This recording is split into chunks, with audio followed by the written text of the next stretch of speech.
Welcome back. It is 1628, if you can believe it. And in the last one, we had Abigail and Muriel become best friends. We had Margaret have to have a talking to. Ismay make a deal with Odalina to hide her affair baby. Lots of things going on. Bertram finally got married to the love of his life. So this year, we actually have way less birthdays. So first, we have Hanu met a comet, the affair baby, no 4, 8, or 17. Survived. Ezekiel Hobart, no 13 or 19. Survived. Aldith de Mohun, no 2, 6, 11, or 15. She survived. And then Wymond Hobart. Wymond, you have to get at least a 9, Wymond, in order to continue to be the leader of this community. He did not. Oh, gosh. He did not. Okay. Well, that kind of screws up some of my plans to have him be an overbearing parent. But okay, well, Odalina got off scot-free with a lot of this stuff, huh? Okay, let's see. Townie Tracker, 1628. No birthdays this year. Okay, good to know. All right, so let's hop into the game. I really need to stop planning things out too far in advance because I had so many plans for Wyman. Anyway, we are here in his household with him and Odalina, and he is actually going to talk to Odalina because he's still suspicious of what happened with the baby. You know, he never got to see a body. He never got to see the baby. He didn't see her give birth. He's very suspicious of exactly what might have happened and why, you know, why it's so weird. Like, he's definitely picking up on something. We can't see Odalina right now, but she is there, I promise. You can see her plumb bob. But yes, so he is going to kind of confront her, talk to her a little bit like, hey, you know, what exactly is going on here? Like, he doesn't believe her. He does not believe her. And you know what? After 3 kids together, he is trying to give her the benefit of the doubt, but he's also like, this is weird though, and you have to acknowledge that it's weird, and I don't know what to tell you here because I want to see the baby. He basically tells her, like, I want to see the baby. Did you bury it? Where'd you put it? I need to see it. And so she's trying to be like, no, like, it's already buried. Like, you don't want to exhume the baby. Like, you know, she's trying to make all these excuses. Like, you don't believe me. You don't trust me. Like, it's so hard for me because I carried that baby and then it died and I'm so upset. And, you know, she's definitely going through all of these kind of excuses and trying to, you know, deny that there is anything suspicious about the baby, about what could have happened to the baby, about, you know, the truth, which is that she had a baby with someone else and she got rid of it so that he wouldn't find out that she had a baby that wasn't his. So that is kind of what happened there. And so he's not buying it. And she knows he's not buying it. And she's like, can we talk about this again later? Like, I'm so stressed. I'm pregnant right now. I'm so stressed. You can't be stressing me out. Like, you know, all this other stuff. So she is definitely laying it on thick. And he's like, fine, but we will talk about it. Like, I'm not letting this go. You're going to tell me exactly what happened. He is not, you know, he's the captain of the guard. He knows that there's something up and he's not going to just, you know, forget about it. So he is talking to her and saying, like, okay, well, for now, I guess I'll ignore it, but we are going to talk about this and I'm not going to let it go. So she's freaking out because she's like, he's not going to let it go. What do I do? Like, you know, what can I do? Because he's going to find out the truth and I'm nervous about that and everything. And so,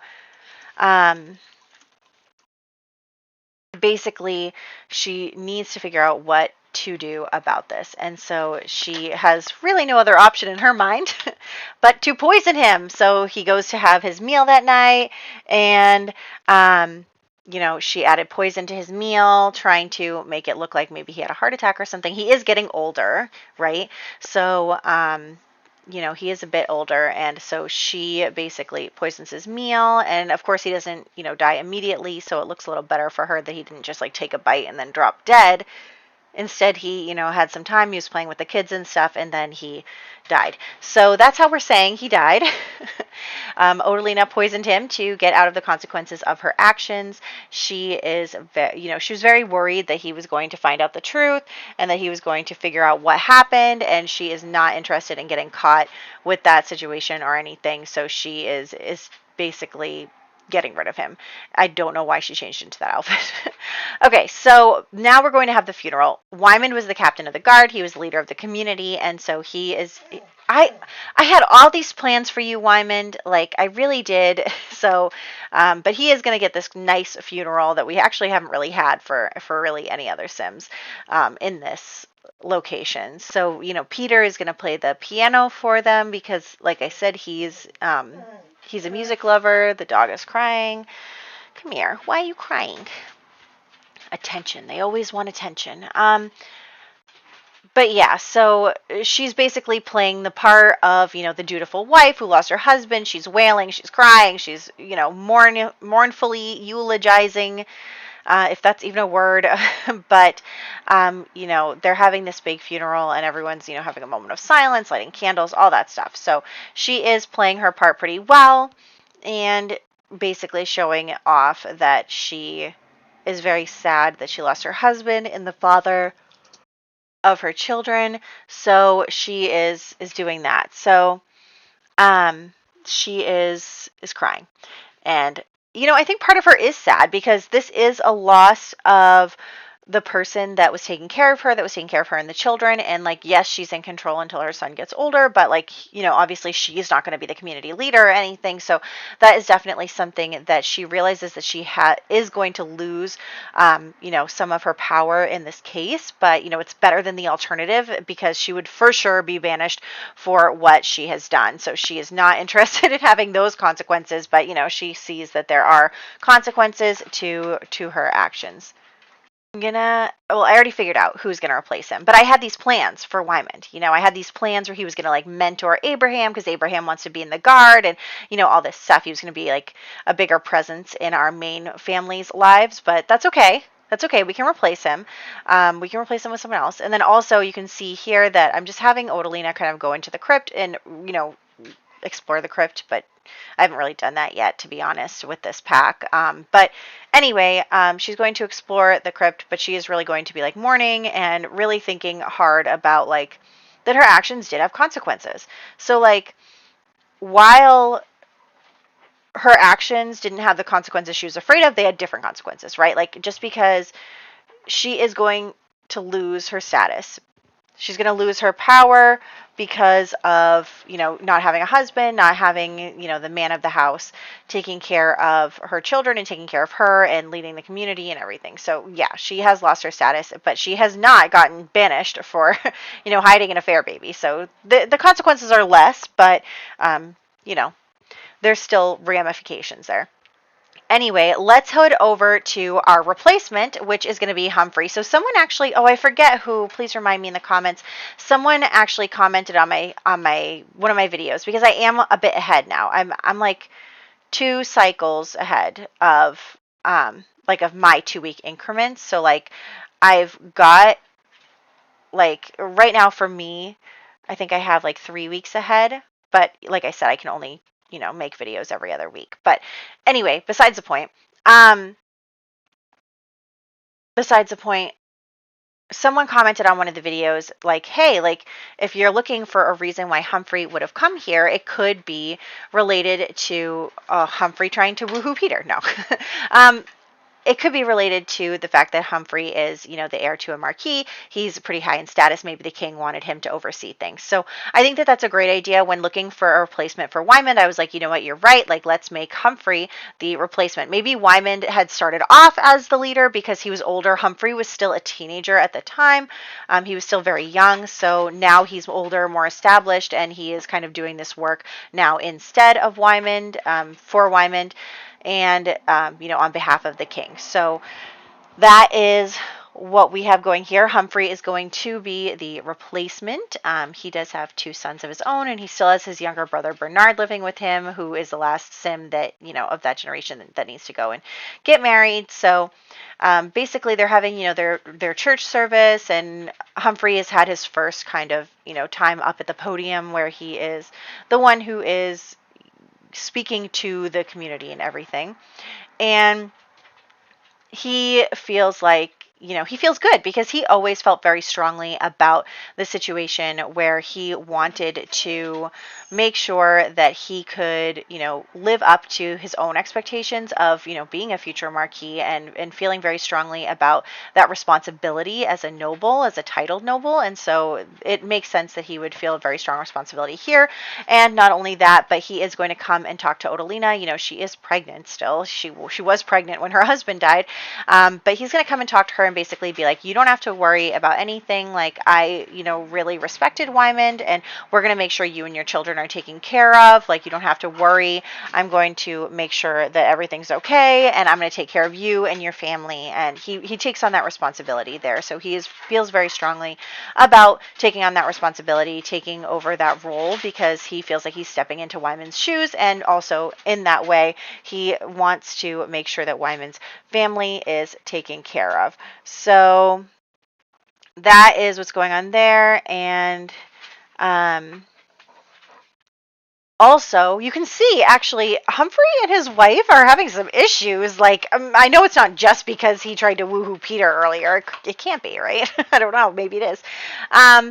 But basically, him and his wife are not doing super well. They've had two kids, which is fine. It's a good number for modern standards, but back then maybe not so much. Everybody else is having like 7 babies. But his wife has, let's say that she's like, no, I don't want to have any more babies. She's also a lazy sim and a slob, I believe. So he's probably realizing like, hey, I married you to be like this perfect wife for me, and it's not happening. You're lazy, you don't work hard, you don't take care of the kids. You only gave me 2, and now you're barely taking care of them. Like, I think that probably the relationship between him and his wife is deteriorating because of his expectations of, being a titled nobleman who feels very strongly about, gender roles and the separate house duties.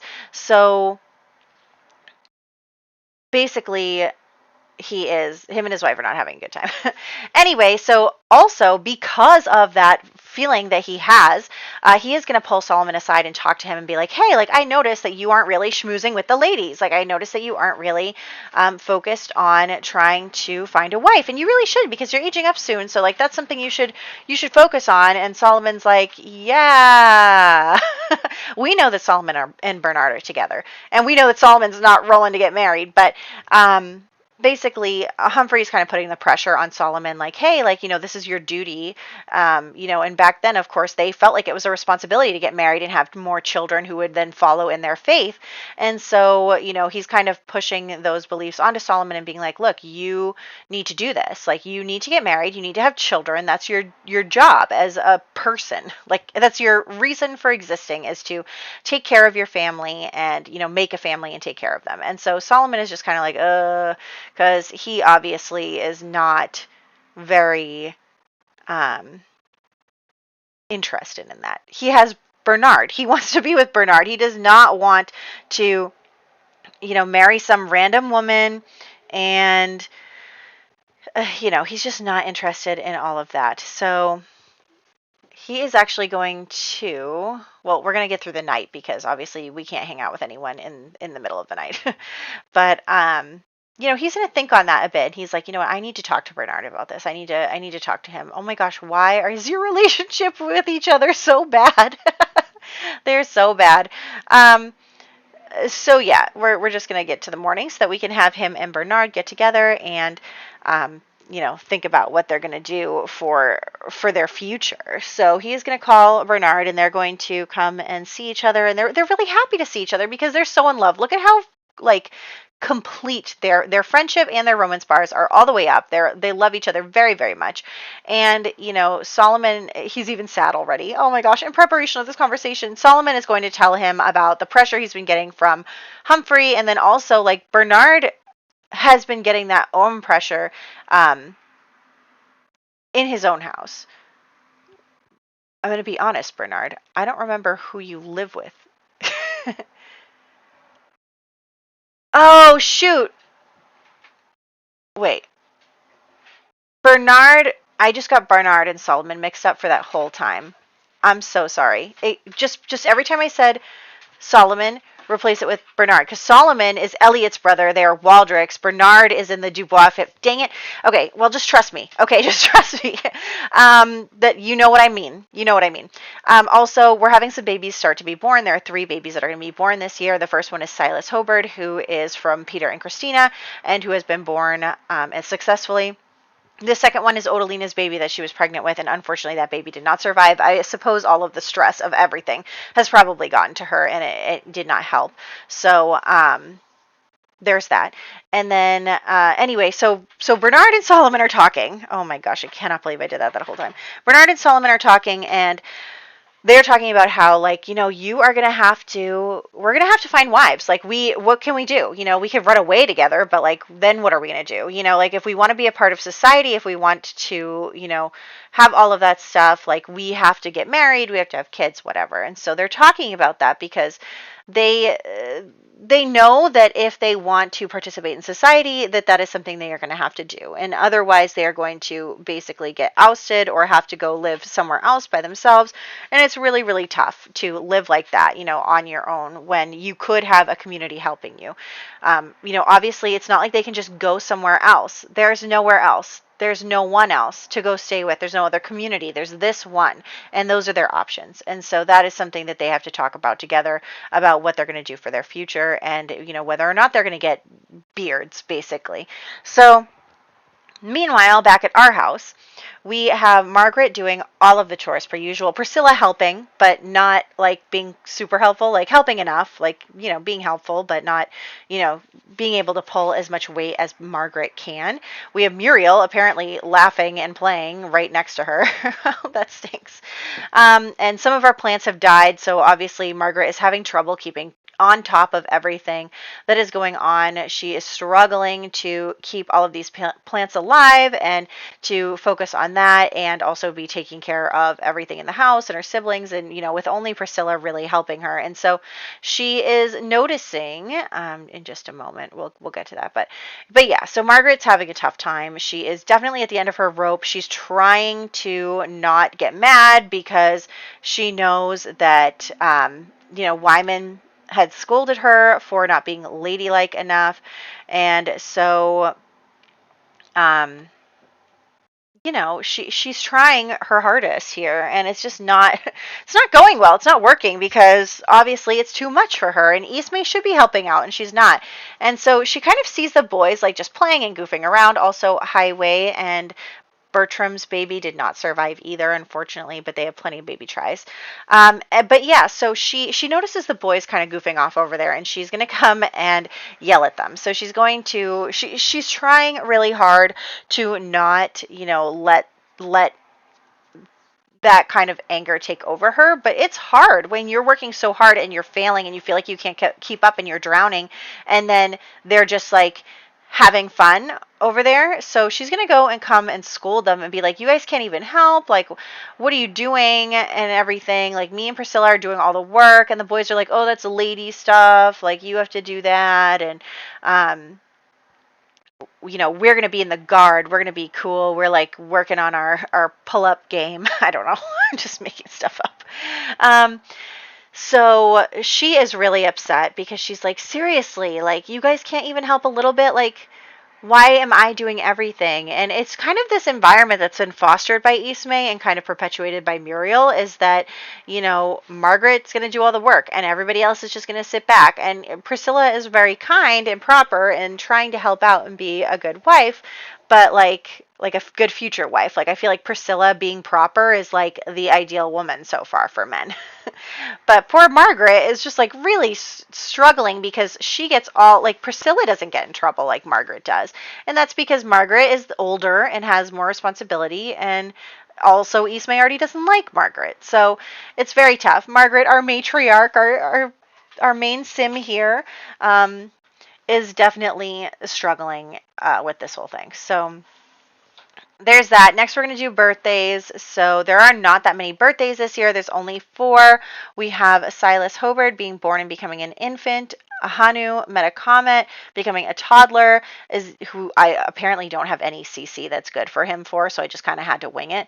And then Ezekiel Hobart becoming a child, and then Wyman Hobart passing away, and then of course the two other babies, which did not survive their birth roles. So that is what happened this year. Next year, what do we have going on for next year? Next year, Margaret's birthday. Oh my gosh, Margaret's birthday to end out the decade. I love that, and also I'm terrified. Okay, so that is really exciting. Margaret's birthday next year. I hope you guys are ready for it, 'cause I don't know if I'm ready. I mean, Abigail is next after Margaret, if it comes to that. So anyway, let's see how it goes. I hope you guys enjoyed this part, and I will catch you in the next one.